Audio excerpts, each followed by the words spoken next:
Hey everyone, Egman here with another video. Today we're going to talk about the deck that got me this sweet Sin Shenron from the Store Championship events. Really cool, and if you want to do a quick comparison to the two of them, so maybe, oh man, I'm so bad at this. Here we go, yeah. So you see this is the gold one, this one looks really shiny, it looks like an actual, like the secret rares that came from set 10. This just kind of looks like more of a foil.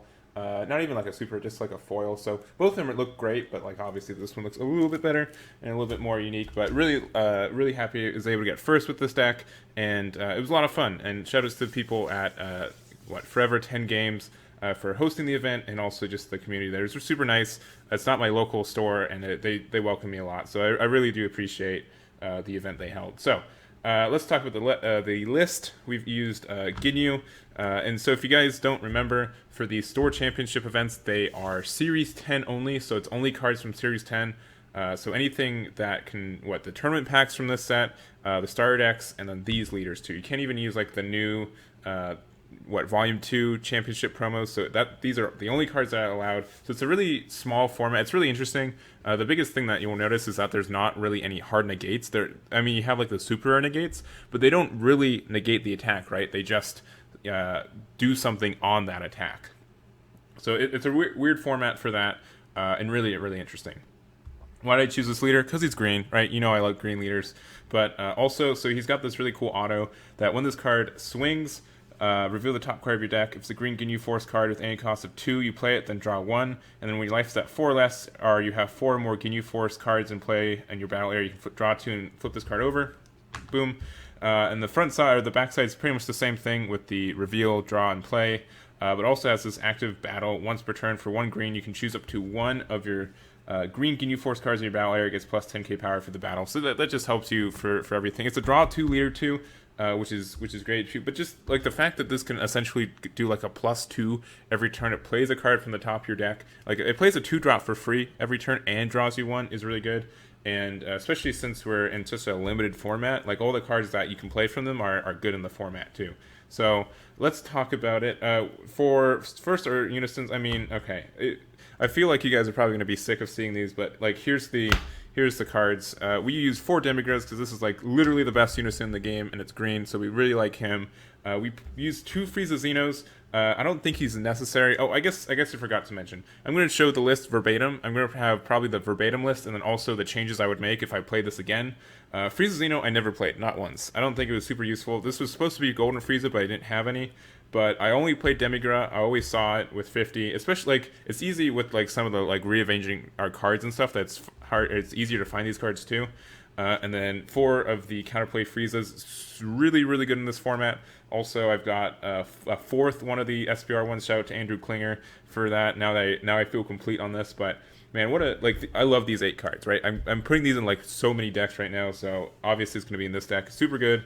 You don't need to have the Golden Frieza to put the card back on top. You're fine with the other stuff in this deck. It's not worth the 2 energy to play, and really handy. So Frieza Xeno was just in case I didn't see my Unison card, but that never happened. I think you're fine with 4, especially with how much I guess scrying you get to do with this leader. For our 1-drops, we ran 2 and 2 of these Dorias, the double strike one, and also the one that you play it for 1 energy, and your opponent can't. If they play something with 2 or less, it goes in their drop area instead. These cards are fantastic, and bumping them, I'll probably bump up both of these in the for reals deck after, like not the for reals, but like the better deck. Especially since the way I ended up playing this deck, a lot of the time was just turn 1 or turn 2. I'd only play something with 1 energy and keep 1 energy open, just for this card. So like turn 1, I'd play like Dodoria, or I'd play like if I miss like the Emigra on turn 1 or something like that. So, or even like spoilers using the Vegeta super combo. So like this was such a good turn 2 play, especially against a lot of decks that wanted to play stuff. You got to be careful that you can't play this if you already use the Frieza counterplay, the 5-drop one. This boy, this boy. Yeah, you can't play this and then this just because of how the effects rules. But good card here. Both these are fantastic. I'd probably bump them up to at least 3 and 3. So if you don't like for the 2 Frieza Xenos, you could probably do that. And there you go. Just great. Especially like the double strike pressure and like awakening pressure is also good. It was kind of hard for me to get. I only once did I get the 4 Ginyus on board before I got to 4 or less energy. So if they tried to like stall you at 5, several times I was able to just go to swing and do that. No spoilers here. We're running all 4 of the Ginyu Force at 4. Real quick, so these cards are all unique. I'd say like the best cards. Goldo is the best card for sure, just because it lets you can pitch it for free, look at the top 3, and then go from there. Birder is a good card to get like turn 1 or 2.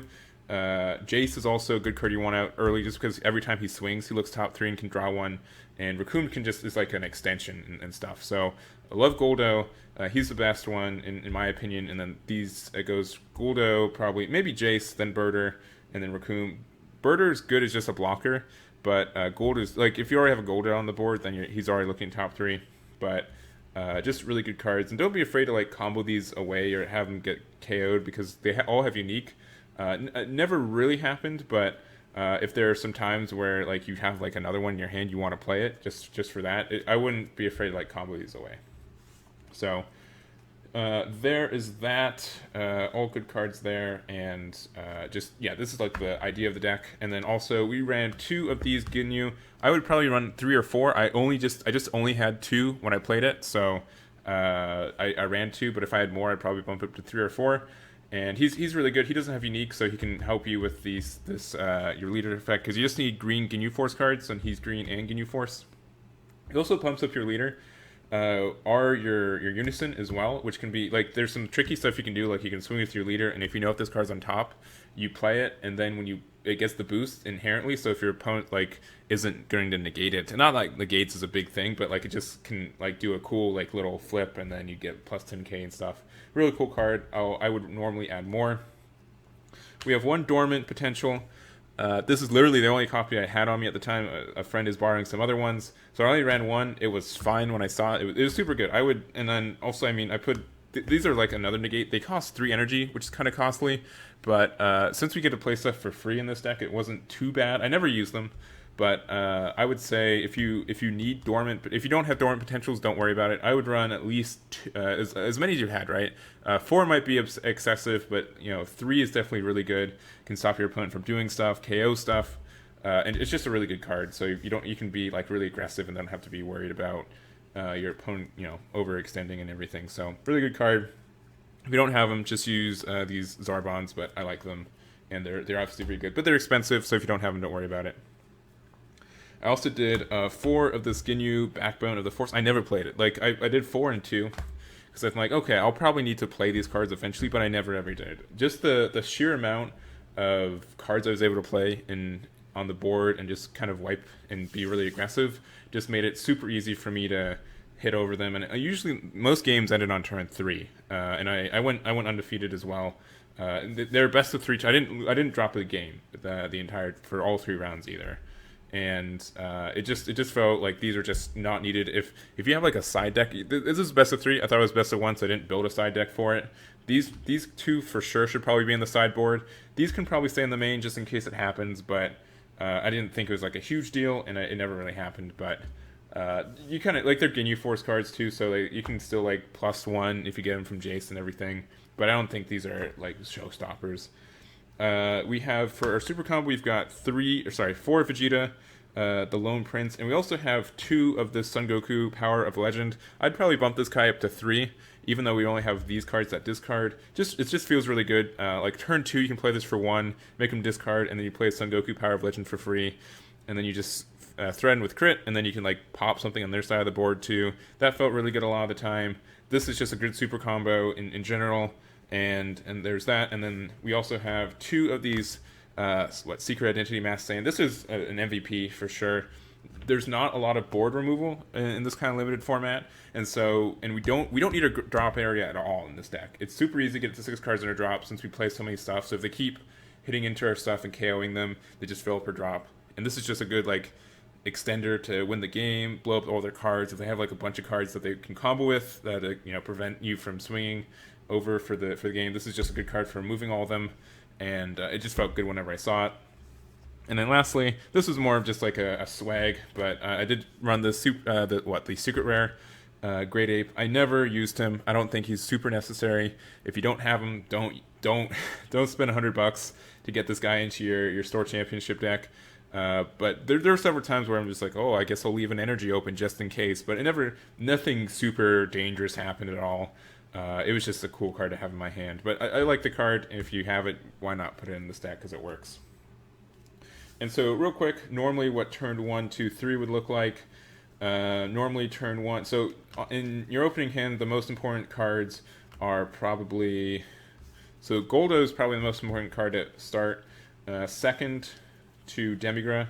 You should probably have a Demigra in your hand on turn 1. You definitely want to play it turn 1. That also helps with Self-Awaken, because that can be weird in this deck, but you definitely want him. Probably tier 2 that you'd want is that you'd probably want a Frieza. Dang, I'm looking through the wrong one. Yeah, so turn 2, you would probably want to have... probably want either one of these Dorias or your super combo. You definitely want this Frieza in your hand by turn 2. But if you don't have it turn 1, that's fine. And then this Vegeta. So these are like...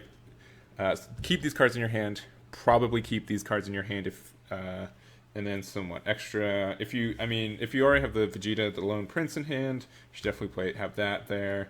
And I guess from there it doesn't really matter because Goldo is really good at just making sure, I've almost never, especially on turn 1, if I discard this Goldo, I almost always see a card that my Ginyu can swing with and play. So I'd say the only thing that you'd want to make sure is having a second Ginyu Force in your hand, just in case the top card that you have to play is Raccoon.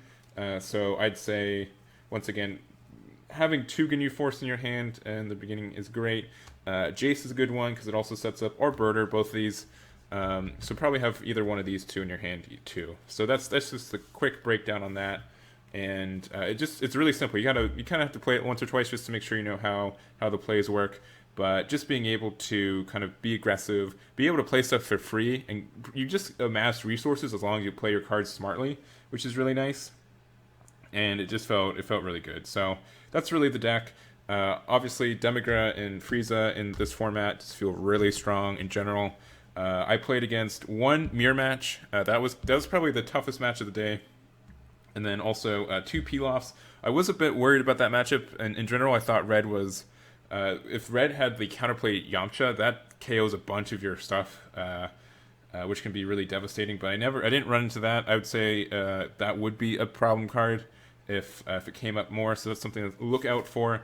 And but it didn't come up, so that was nice. Especially this could stop someone using the Pilaf chain, which was fantastic. They play Pilaf on turn 3 to play their cards, and you just say, "Oh, I'd play the Doria," and then you can't. And unlike Frieza, which can, I guess, pop one of the cards you play, this just stops them from playing all the cards in general, which felt nice. And that's really all I've got to say about it. It was a simple deck, but I felt like it was really effective, and I'm happy at how well it did. So once again, check the comments for the verbatim deck, and then kind of what I would think I'd run on the second time, and that's about it. So thank you guys so much for watching, and I'll catch you all next time.